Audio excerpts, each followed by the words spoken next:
Every relationship has its origin myth. And my origin myth, like many others, is a myth, but it involves me falling in love, getting married, and then having it not work out so well.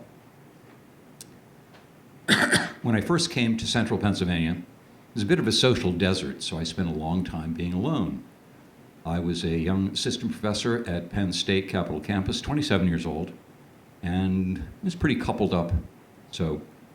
But after a year or so, I met this sassy young woman in my graduate statistics class, and once the class was over and grades were in, she was leaving to go to Millersville. I thought I'd call her up. So I called her up and asked her for a date. Well, at least that's what I thought I was doing. I said, "Would you like to go out sometime?" And she said, "With whom?"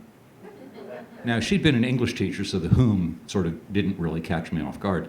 But we got to know each other better. We were pretty close by the end of the summer. And in fact, we'd spent some time and gone to Boston and Walden Pond, because she's a big fan of Thoreau, so this was a good trip for me too.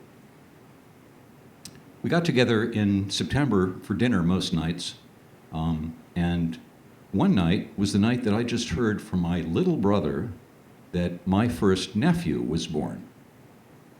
So when I got together with Diane, I thought, well, this is probably a time to start thinking about our future, getting married, maybe starting a family. And I'm afraid I broached that topic sort of clumsily, because she just looked at me in the eye and smiled and said, "Are you asking me to marry you?" Well, I was stumbling over my words, and I just couldn't back up quickly enough to do a strategic withdrawal. So I just said, "Yes, I want to marry you." And she said, "Yes." Well, you're committed now, aren't you? So over the next weeks, we made our phone calls, and everybody loves the news of people getting married. So that commits us more and more to family, to friends, to colleagues. But a lot happens between September and May when we planned on getting married. And all sorts of differences started turning up between us that were not comfortable, that led us to have arguments. The worst one was when we had about religion, about 3 weeks before our wedding. Now, we're both Lutherans, so this is sort of hard to figure out, except my father was a campus pastor who was a very liberal theological Lutheran, and she came from a conservative suburban parish in Pittsburgh. After that argument, and we sort of settled it for now, but we tended to sort of have compromises and then move on, my best man, the guy who was my housemate and colleague and friend, took me aside and said, "I don't think you guys should be getting married. I don't think I could be your best man." And I said, 3 weeks before the wedding, you are my best man. You may be straight with me and tell me things I don't want to hear, but you're my best man. I'll get somebody else to be Toastmaster. Don't worry about that. 3 weeks later, we're getting married, and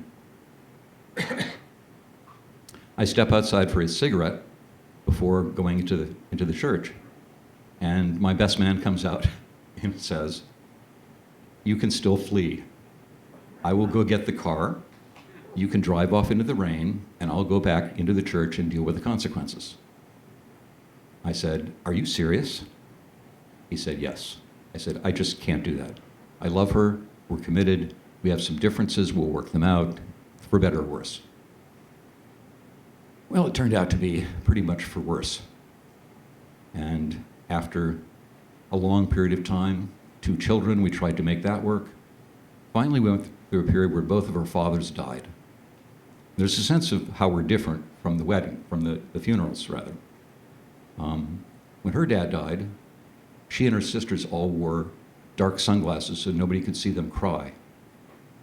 My father's wedding, he was about my age now, so he died pretty young. It was standing room only in the church, and a minute couldn't go by before you heard another audible sob. So it was immensely cathartic.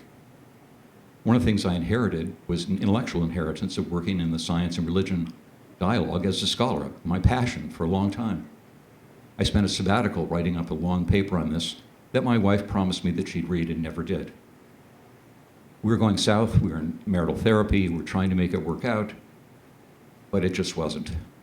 It was the summer of 1995, I remember, because that was the summer that Apollo 13 came out, where Tom Hanks as Jim Lovell says to Ed Harris as the Houston chief, "Houston, we've got a problem." Well, I knew we had a problem.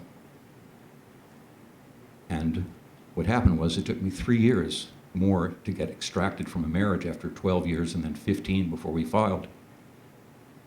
Truth of the matter is, I was a social psychologist, and I knew better.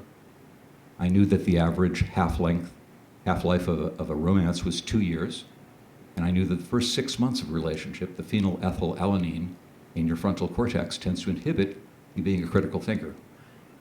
Now I knew that both from the research and from my own experience.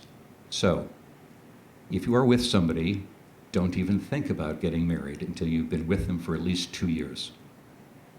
If it's going to work out, if it's meant to be, you've got lots of time, you're in no hurry.